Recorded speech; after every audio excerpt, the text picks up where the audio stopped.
الحمد لله رب العالمين الرحمن الرحيم مالك يوم الدين إياك نعبد وإياك نستعين اهدنا الصراط المستقيم صراط الذين أنعمت عليهم غير المغضوب عليهم ولا الضالين آمين. وما أعجلك عن قومك يا موسى قال هم أولئك على أثري وعجلت إليك رب لترضى قال فإنا قد فتنا قومك من بعدك وأضلهم السامري فرجع موسى إلى قومه غضبان أسفا قال يا قوم ألم يعدكم ربكم وعدا حسنا أفطال عليكم العهد أم أردتم قال يا قوم أعجلتم قال يا قوم ألم يعدكم ربكم وعدا حسنا أفطال عليكم العهد أم أردتم أن يحل عليكم غضب من ربكم فأخلفتم موعدي قالوا ما أخلفنا موعدك بملكنا ولكننا حملنا أوزارا من زينة القوم فقذفناها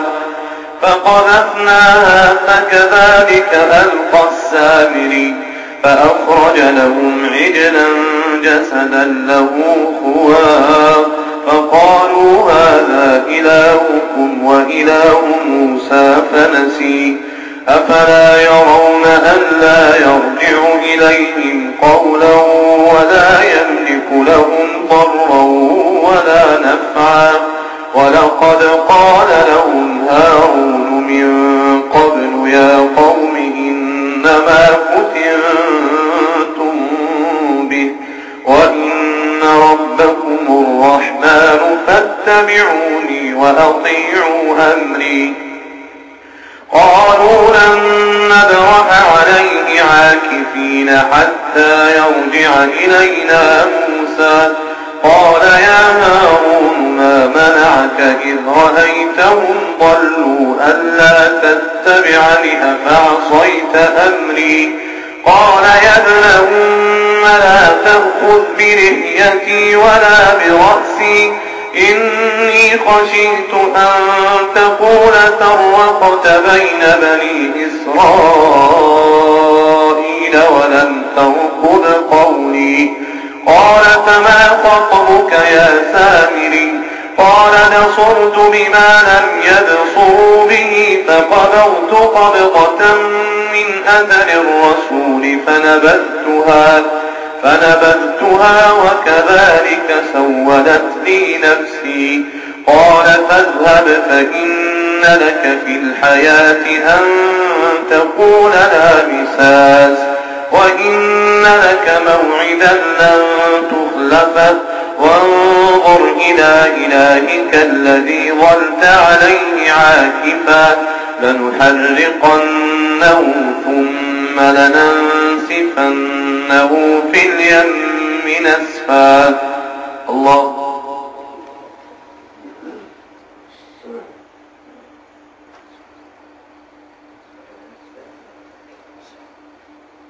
سمع الله لمن حمده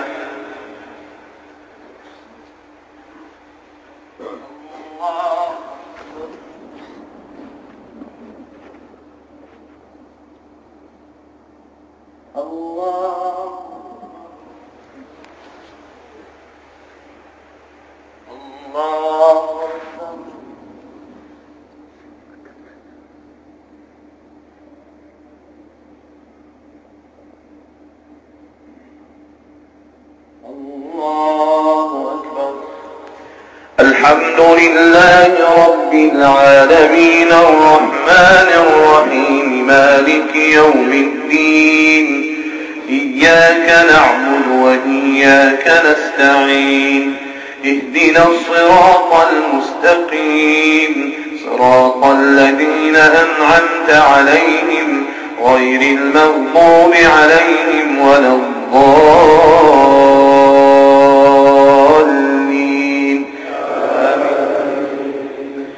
إنما إلهكم الله الذي لا إله إلا هو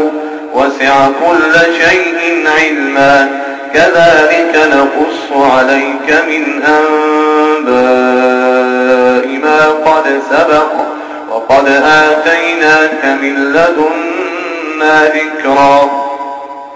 من أعرض عنه فإنه يحمل يوم القيامة وزرا خالدين فيه وساء لهم يوم القيامة حملا يوم ينفخ في الصور ونحشر المجرمين يومئذ زرقا يتخافتون بينهم إن لبثتم إلا عشرا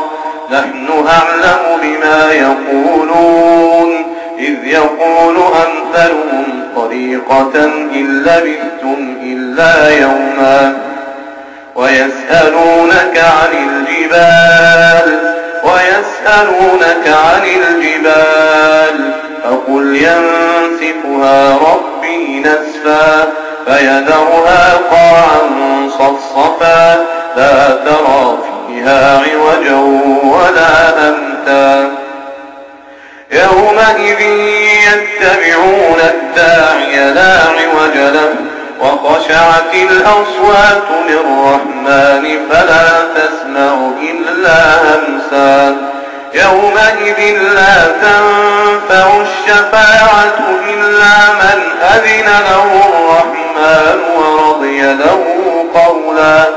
يعلم ما بين أيديهم وما خلفهم ولا يحيطون به علما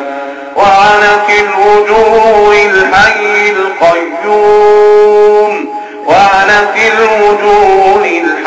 القيوم وقد خاب من حمل ظلما ومن يعمل من الصالحات وهو مؤمن فلا يخاف ظلما ولا هضما وكذلك أنزلناه قرآنا عربيا وصرفنا فيه من الوعيد